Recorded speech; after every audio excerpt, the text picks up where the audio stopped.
గోంగూర పప్పు చేస్తున్నానండి. మొత్తం అన్నీ కుక్కర్లోనే వేసేసుకుంటాను. ఈజీగా చూపిస్తాను మీకు.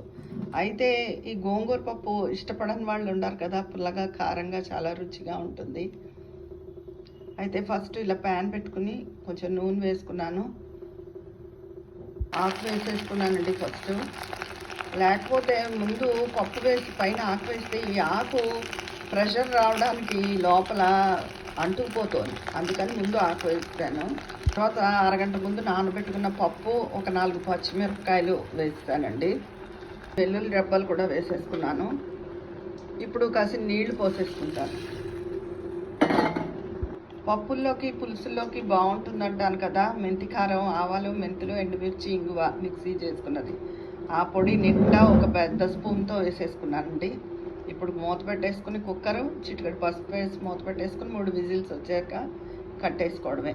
మళ్ళీ చూపిస్తాను. ఇదిగోనండి, ఎంతో రుచిగా గోంగూర పప్పు రెడీ అయిపోయింది. ఉప్పు మాత్రం ఇప్పుడు వేసుకున్నాను, ముందు వేయలేదు.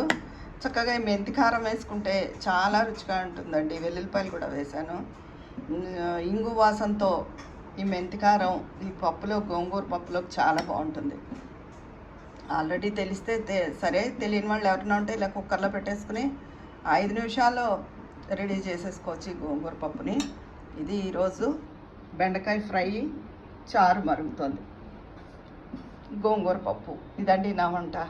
ఉంటాను.